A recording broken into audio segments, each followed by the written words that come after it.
안녕하세요. 임신 중인 30대 여성입니다. 인간관계라는 게 한번 나쁘게 얽혔다가도 평생 나쁘기만 한 상태가 지속되는 건 아닌 것 같아요.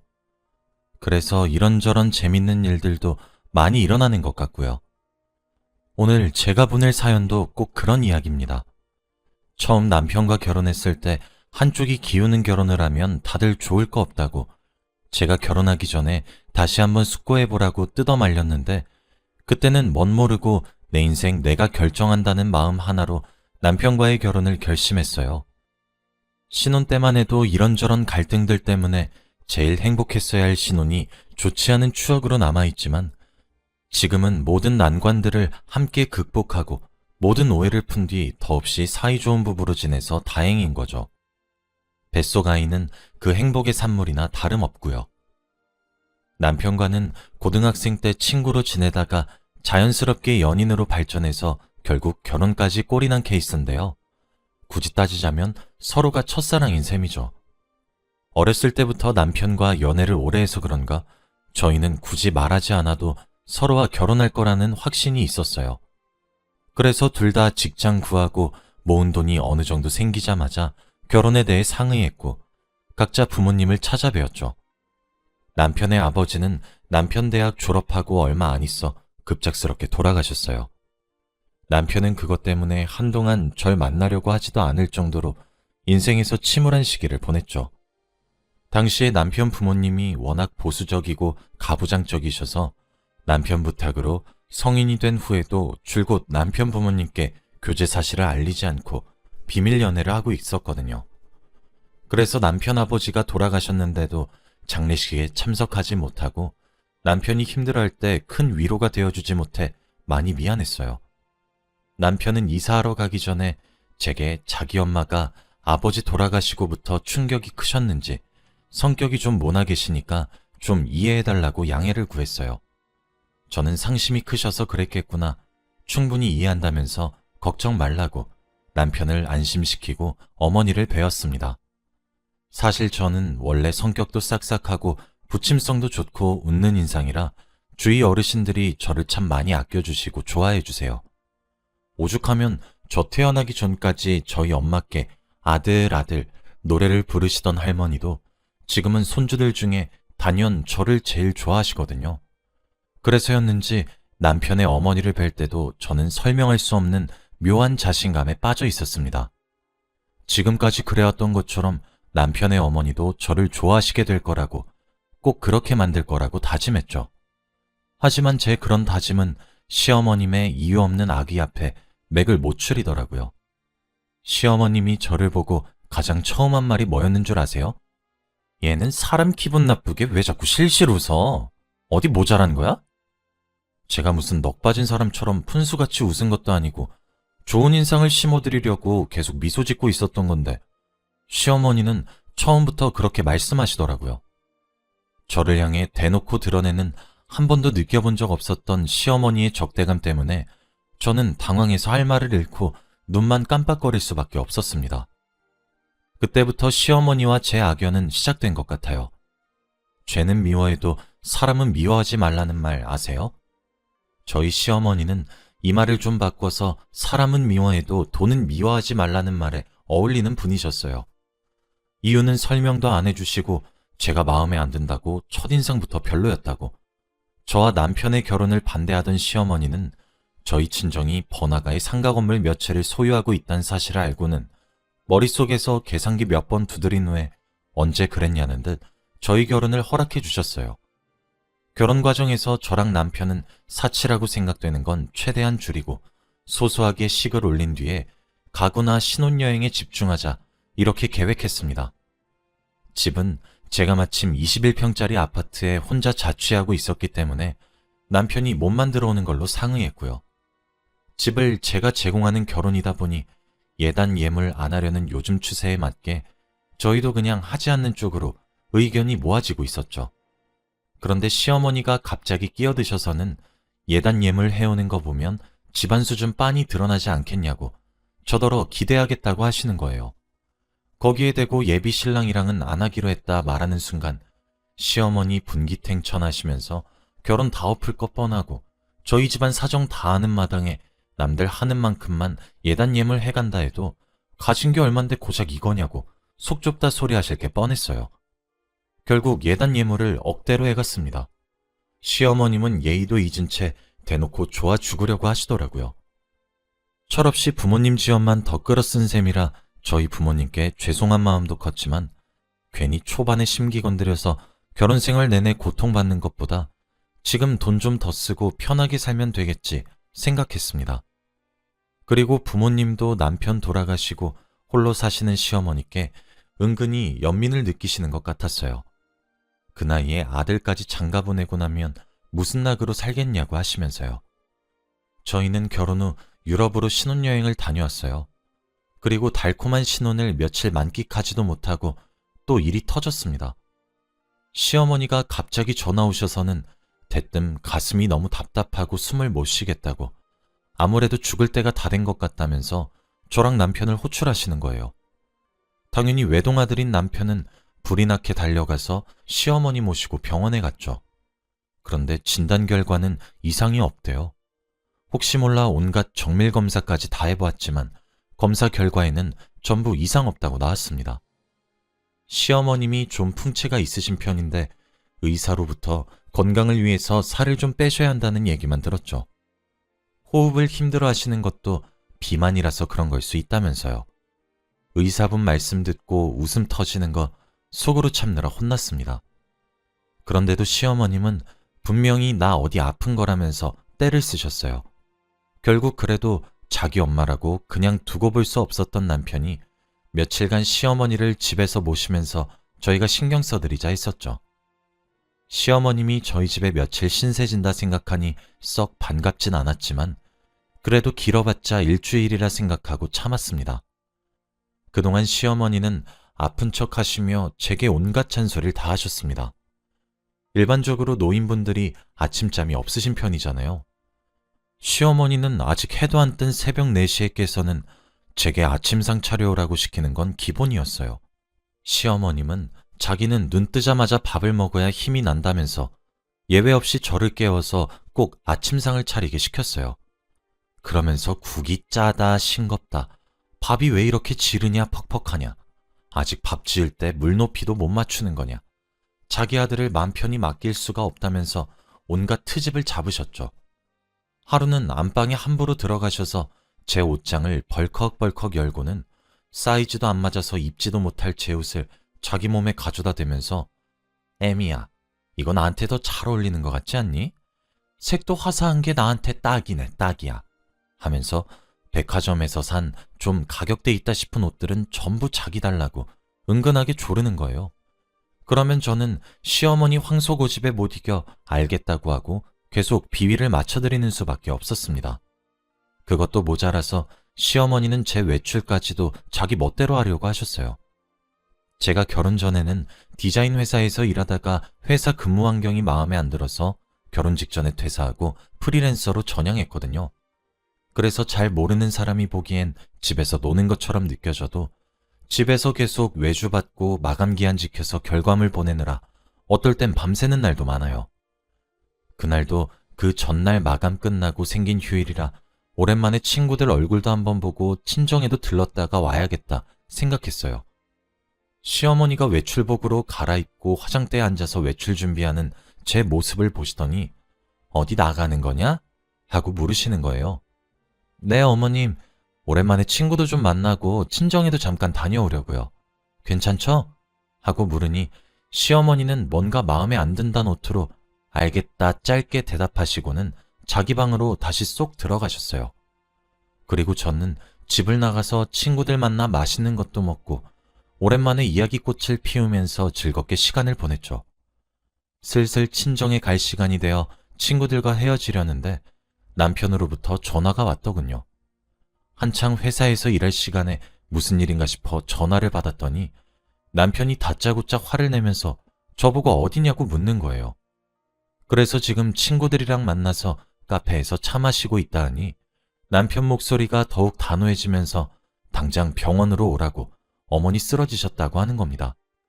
제가 나가기 전만 해도 멀쩡하셨던 시어머니가 왜 갑자기 쓰러지셨는지 영문을 몰라 남편이 알려준 병원 응급실로 달려가니 시어머니가 병원 침대에 누워 계셨어요.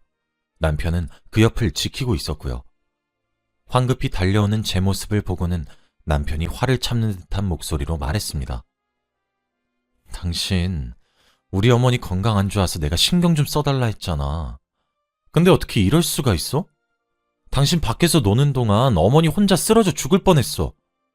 일단 남편에게 미안하다 사과하고 시어머니께도 죄송하다고 오늘 컨디션 안 좋은 줄 알았으면 절대 혼자 내버려두고 안 나갔을 거라고 거듭 사과드렸어요.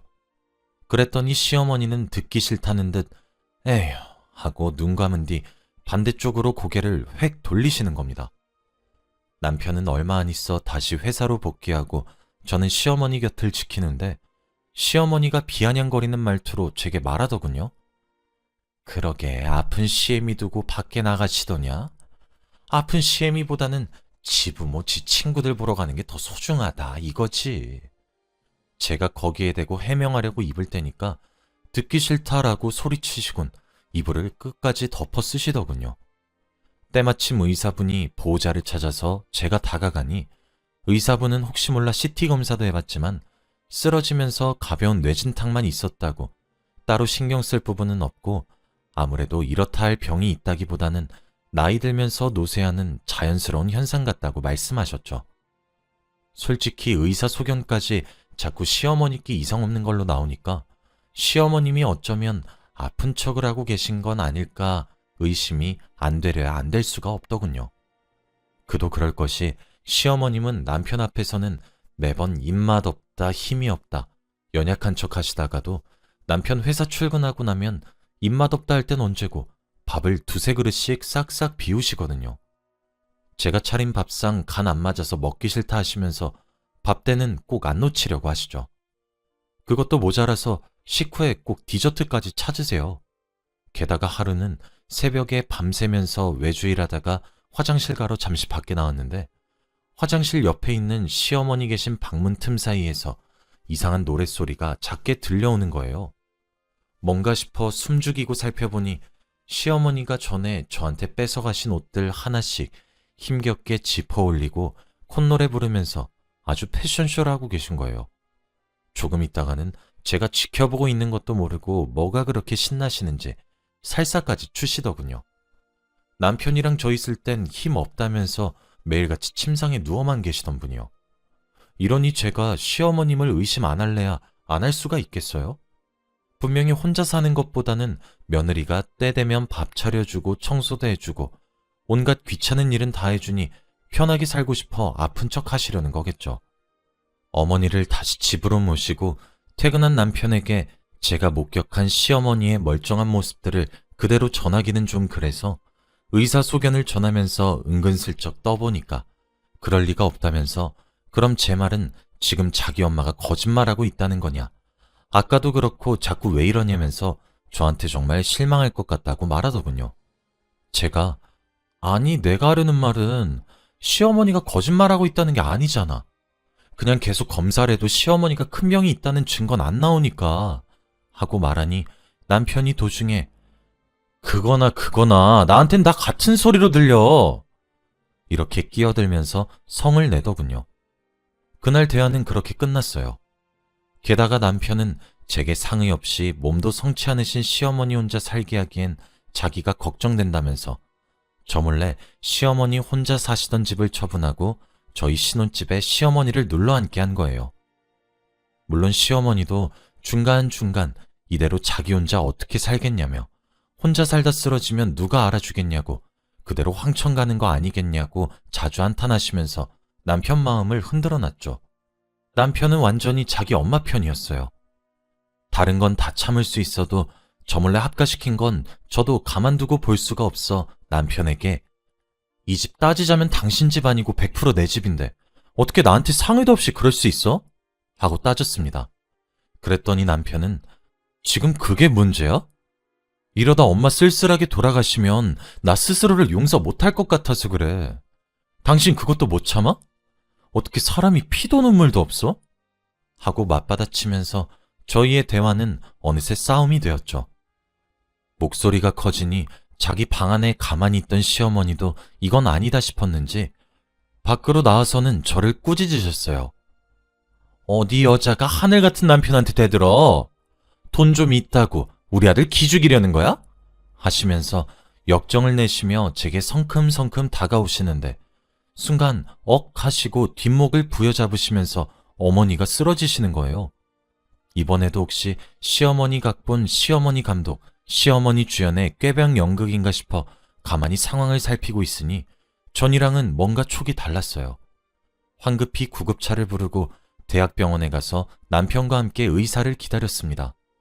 그새 남편은 조금 진정이 됐는지 아니면 하나 있는 어머니도 이럴지 모른다는 두려움에 많이 초조해져 제게 의존하고 싶어졌는지 미안하다고 먼저 사과를 하더군요. 저도 남편의 마음을 이해해주지 못한 것 같아 사과했어요. 그리고 얼마 안 있어 의사분이 오셨는데 췌장암이라고 일단은 긴급 수술 중이라고 하시는 겁니다. 저도 남편도 깜짝 놀라 왜 그전에 있던 병원 검사 결과에는 안 나왔던 거냐 물으니 복부 CT 검사에서는 종양이 발견되지 않았다고 내시경을 했으면 아마 조기에 발견했을 거라고 하는 겁니다. 그런데 저희 시어머님이 엄살도 심하셔서 다른 검사할 때 내시경은 받기 싫다고 죽도록 떼를 쓰셨거든요. 수술은 무사히 끝나고 시어머님이 깨어나시길 기다리고 있었습니다. 시어머님이 눈 뜨자마자 남편이 의사 불러오겠다고 해서 나가고 병실에는 시어머님과 저만 남게 되었죠. 어머님, 죄송해요. 사실 그동안 어머님 아픈 거 꾀병은 아닐까 의심한 적도 있었어요. 아니야. 실은 그동안 나 하나 편하자고 꾀병 부린 거 맞아. 어린 나이에 아무것도 모르고 경준이 애비랑 결혼해서 시어머니 구박 속에 경준이 낳고 평생 그 까다로운 양반이랑 경준이 뒷바라지하고 살았지. 그리고 경준이 대학 졸업하고 나도 이제 좀 편해지나 싶었는데 경준이 애비 허망하게 가버리고 나 혼자 남았어. 더 어이없는 건 경준이 애비 유품 정리하다 알게 된 건데 죽기 전까지 나 몰래 다른 여자랑 바람을 피고 있었더라고. 그거 아는 순간 얼마나 화가 나고 내 인생이 비참해지던지. 그때부터 믿을 건 돈이랑 내 배 아파 낳은 내 아들밖에 없다 생각했던 것 같아.